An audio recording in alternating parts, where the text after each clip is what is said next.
baru nak masuk dia. Just a bit. Sila. Thank you. Terima kasih, Dr. Speaker. Saya tertarik dengan pembahasan Kuala Selangor tadi berkenaan dengan AI. The context of using AI is definitely the way forward dengan izin. Tetapi this is just a simple calculation. Saya ingin tambah bukti seperti mana Kuala Selangor cakap tadi berkenaan dengan kegagalan kerajaan ini. In simple calculation, when I look at itu data pada 1 hari bulan Jun 2021, confirmed cases di Malaysia adalah 579,462. Maka kemarin pada 26 Julai 2021 adanya peningkatan 77% peningkatan ke 1,279,954. That's an increase of 492 confirmed cases dalam masa 2 bulan.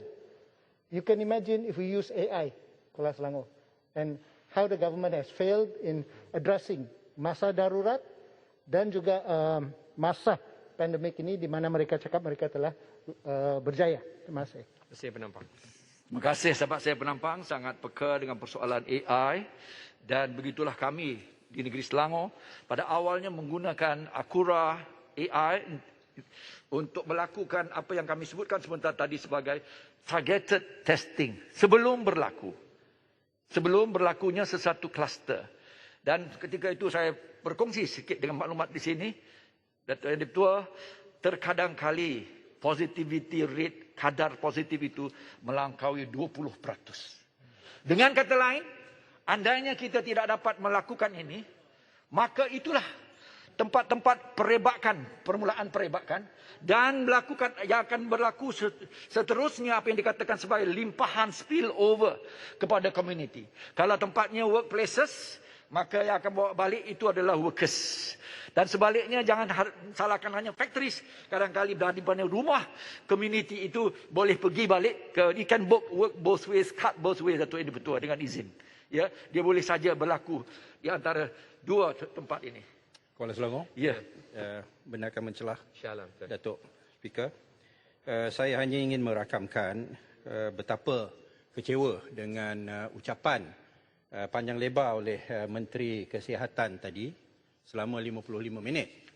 Tetapi tidak ada dibentangkan satu analisa di mana kesilapan dan kegagalan kerajaan dalam menangani pandemik ini. Sedangkan kita semua tahu bahawa keadaan dah cukup terdesak dan meruncing. But dengan izin, where did we go wrong? There was no analysis. Daripada kes yang sebanyak 200-300 sehari jadi sampai 17,000 sehari, no analysis. Where did we go wrong? Tetapi apa yang dikemukakan adalah apa yang sedang dibuat di hospital, tambah ini, tambah itu. But what are the steps that should have been done? Dan di sinilah saya rasa apa yang sedang dibentangkan oleh Kuala Selangor ingin mendedahkan kesilapan-kesilapan dalam menangani pandemik ini yang tidak dilakukan oleh kerajaan persekutuan. Dan saya ingin menegaskan bahawa segala komen-komen dalam tulisan pihak netizen, khususnya daripada JKOM, yang nak menyalahkan kerajaan Selangor, sedangkan kita berada dalam keadaan darurat, yang mana kerajaan Selangor nak bersidang pun tak boleh. Apatah lagi nak menangani emergency yang sehebat ini.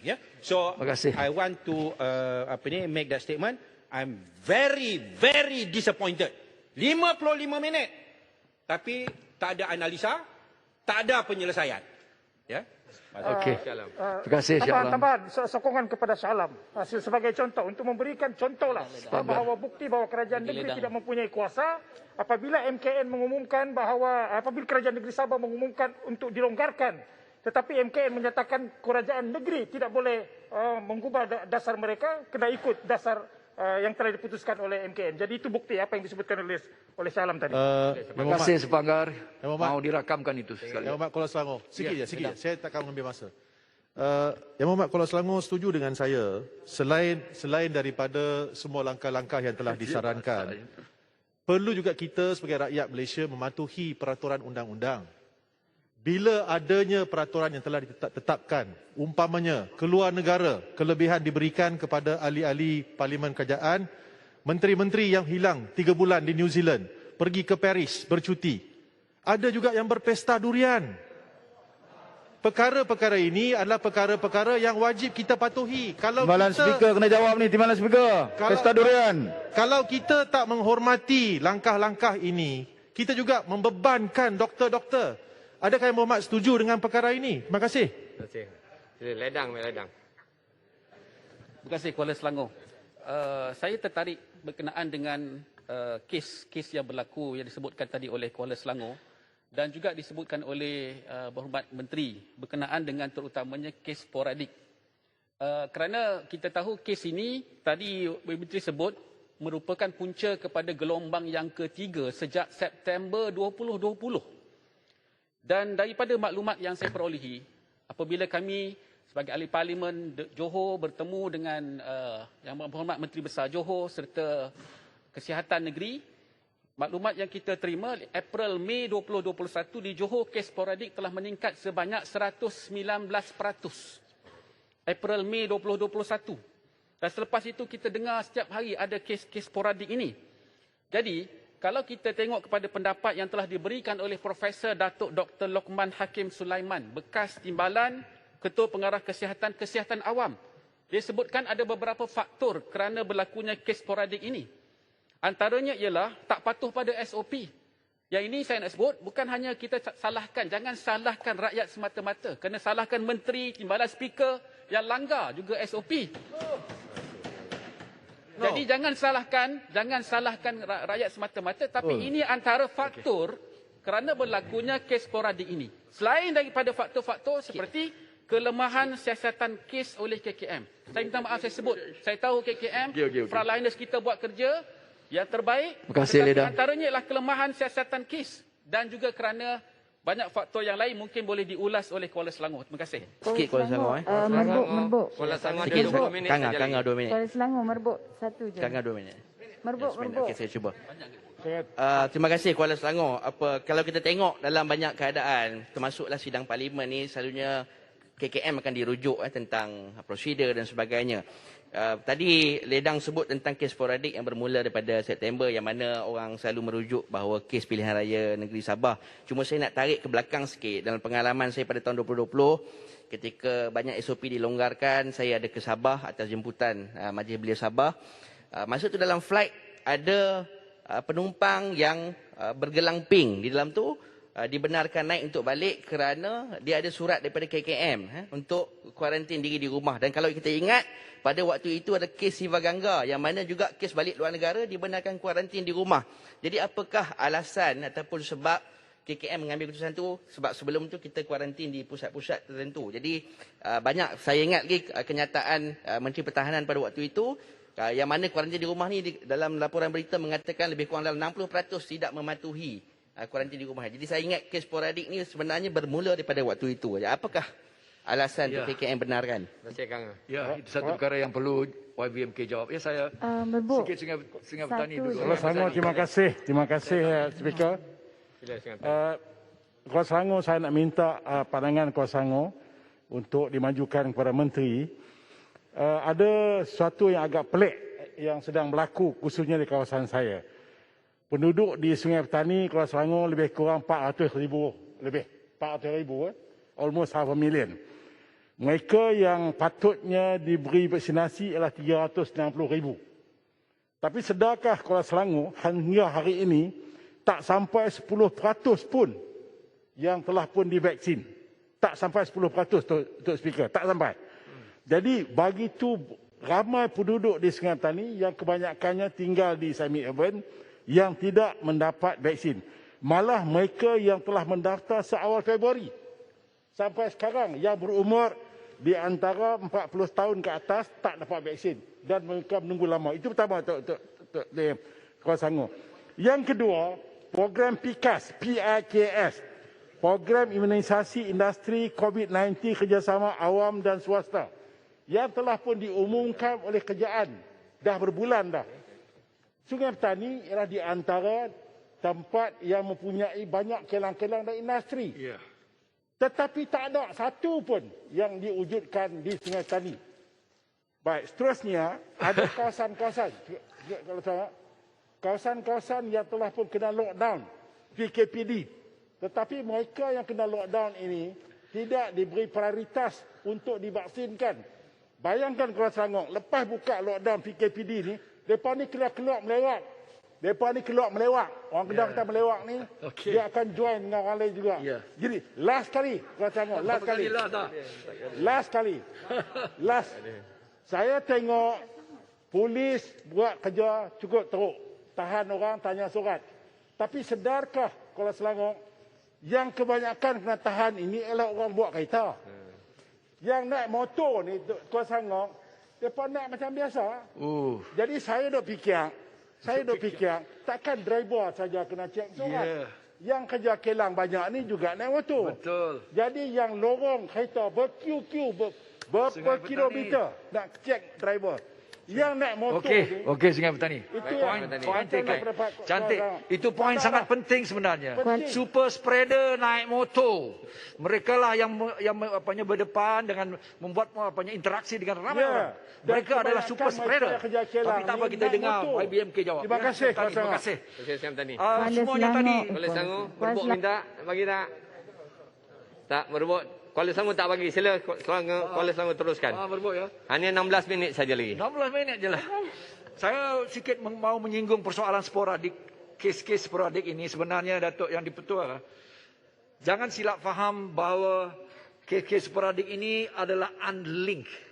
Dia adalah unlinked atau tak terkait dengan mana-mana kluster selama dia tidak dapat dikenal pasti. Kenapa dia tak dapat dikenal pasti? Antara lainnya adalah kerana dia tak dapat mengikuri apa yang dikatakan the chain of transmission itu. Di situlah peranannya contact tracing. Contact tracing sangat penting.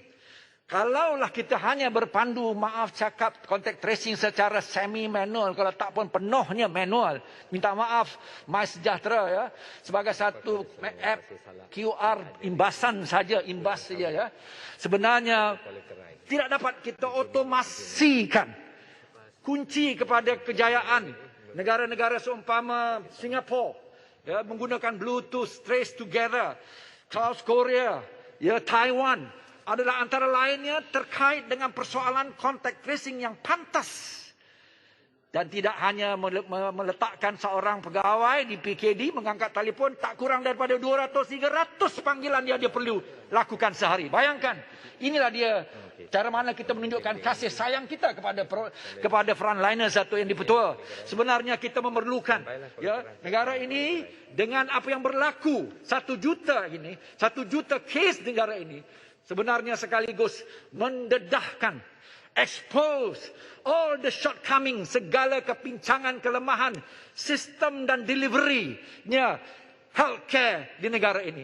Yang antara lain adalah perkara yang saya bangkitkan sebagai reform yang mahu kita lakukan. Yang telah pun saya bentangkan kepada Yang Berhormat mantan Perdana Menteri pada 14 Oktober 2019, Datuk Yang di-Pertua. Ini dia.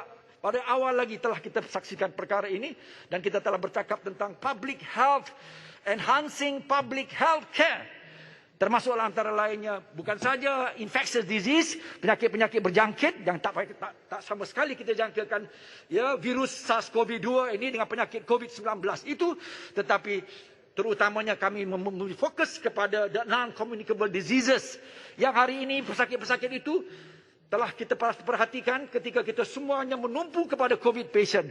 Kematian di kalangan NCDs telah berlipat ganda. Itu perkara yang perlu kita perhatikan. Datuk Yang di-Pertua, saya... Satu minit saja. Make sure, 1 minute.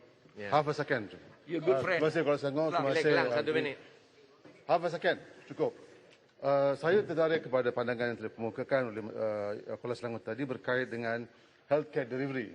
Tapi sekarang kita dapati bahawa ada kekurangan peralatan, perubatan di hospital-hospital, kekurangan ambulans, kekurangan katil-katil, kekurangan pakar-pakar dan sebagainya di hospital, khususnya di Klang Valley. Kegagalan ini merupakan satu daripada masalah di mana kita dapat kebanyakan kematian. Ya. Dan ini adalah kerana peruntukan yang diberikan kepada hospital-hospital ini kurang. Ya. Soalan saya, Muhammad Kuala Selangor, ialah adakah sekarang masa dah sampai untuk rakyat untuk saman kerajaan di mahkamah? Terima kasih. Oh, semangat saya dengar Kelang, ya, sebutan sahabat saya Kelang, ya. Yang antara lain itulah perkara yang kita katakan tadi. Apa yang DJ sebut, apa yang saya sebut, understaffed, overworked, underpaid, ya, overwhelmed, ya. Ini dia perkara yang menjadi yang telah terdedah dalam pandemik ini. Ya, kalau dulu disebut-sebut, hari ini segalanya dapat kita saksikan sendiri. Datuk Yang Dipertua, ini yang mahukan, ini yang bertambah-tambah pentingnya reform untuk diperlakukan segera supaya bilion-bilion yang kita dengar itu, saya mahu perkara itu dipertanggungjawabkan. Bagaimana? Ya, telah diperlanjakan, bukan saja ballpark numbers, gross numbers saja, tetapi perincian perkara ini. Karena didapati di jurisdiksi negara-negara lain, ketirisan dalam pengurusan pandemik itu sangat besar. Ya, jadi saya tidak mau beri presumptuous, tapi saya mau juga pertanggungjawaban itu dilakukan. Saya sebutkan tadi tentang sporadic cases, yang disebutkan sporadik kerana selama kita tak tahu di mana terkaitnya dengan kluster-kluster tertentu.